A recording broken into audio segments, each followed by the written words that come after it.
The site was, in LaFon's artistic words, a pedestal waiting for a monument.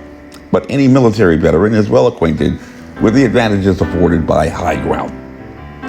And although granting the appearance of a grand park, even the designs of the city streets and circles betray a subtle military purpose.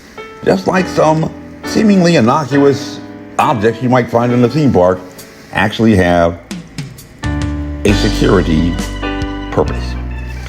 Since its erection, the U.S. Capitol has been built, burnt, rebuilt, extended, and restored, each time fortifying what is essentially a fortress as the centerpiece of the city that had been planned for the nation's capital.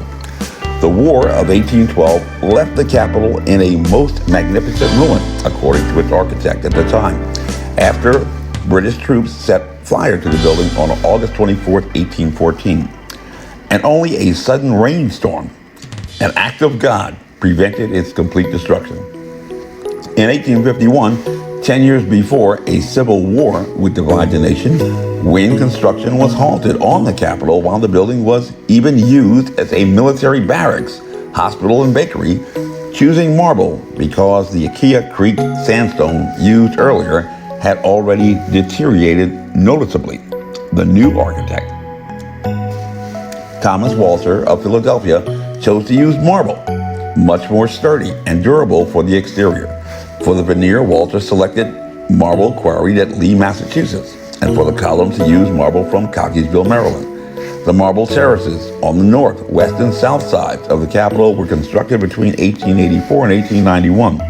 And those terraces added not only 100 rooms to the interior of the Capitol building, but also provided a broader, more substantial visual base for the building. On November 6, 1898, a gas explosion and fire in the original north wing dramatically illustrated the need for fireproofing. The roofs over the Statuary Hall wing, where you can actually see old vintage lights, and the original north wing were reconstructed and fireproofed, the work being completed in 1902 by Clark's successor. Added security measures in 2008 after the 9/11 terror attacks rerouted the main entrance for over 4,000 daily visitors through a controlled access point visitor center measuring 580,000 square feet, the largest project in the Capitol's more than 2-century history, and is approximately 3/4 the size of the Capitol itself, and was considered such a secure space that it was chosen for the location for the SCIF facility used by the House Intelligence Committee. The Capitol that we see today is the result of several major periods of construction. And while perhaps not evident to the casual observer, a military planner could easily identify the Capitol as the easiest location to defend in the District of Columbia. And designedly so. According to the New York Times, in a story published on January 14th, 2021, updated January 21st, 2021, Roseanne Boylan, a 34-year-old Trump supporter from Georgia who died during the attack on the Capitol on January 6th, appears to have been killed in a crush of fellow rioters during their attempt to fight through a police line, according to videos reviewed by the Times. The update to this newspaper article stated an earlier version of this article incorrectly stated the times of day when rioters at a doorway into the U.S. Capitol pushed toward and launched a new attack against the police. The times were 4:19 p.m. and 4:27 p.m., not 4:09 p.m. and 4:17 p.m. Even in police reports, times are often mistaken because people wrapped up in panic or for other reasons do not record the proper times. According to a story published by the New York Post on January 9th, 2021, Boylan, 34, of Kennesaw, Georgia, had sworn to her family that she wasn't going to get caught up in anything violent. Cave pleaded with her not to make the trip to Washington. This story states that Roseanne Boylan had been busted for drugs over and over.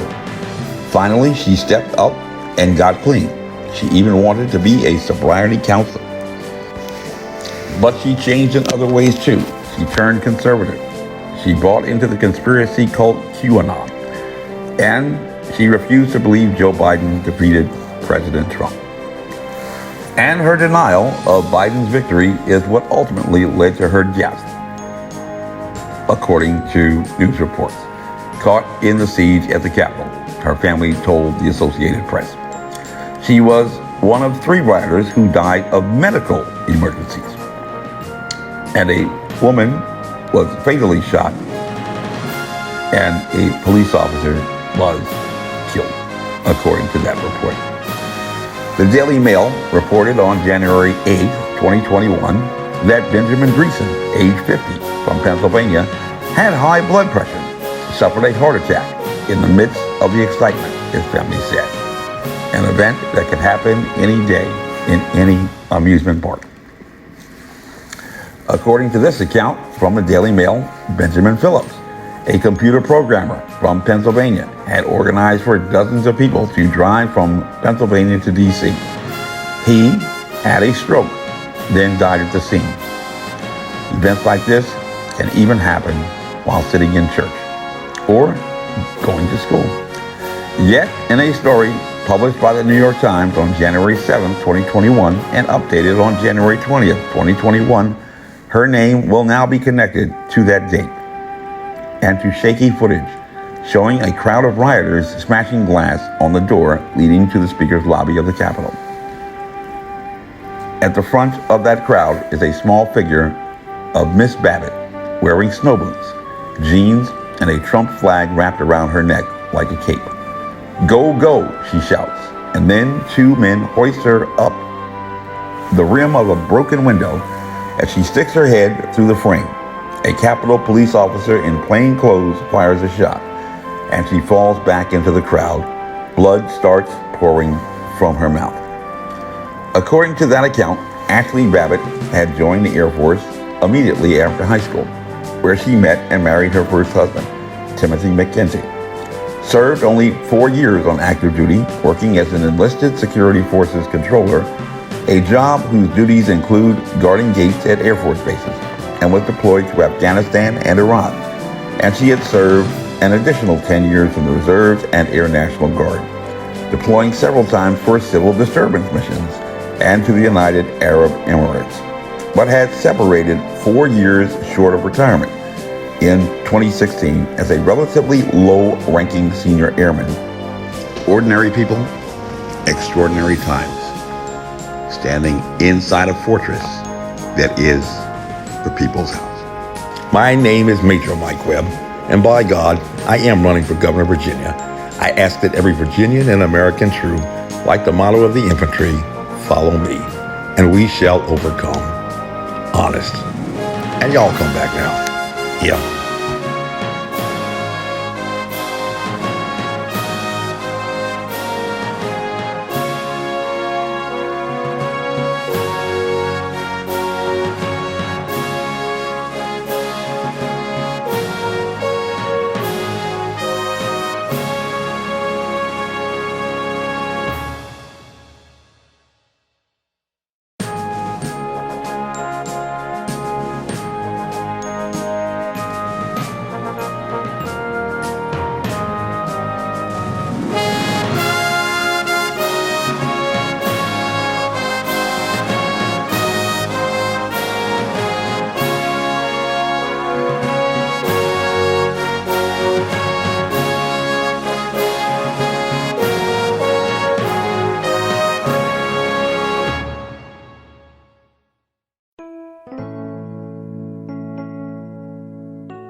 This advertisement was authorized by Mike Webb.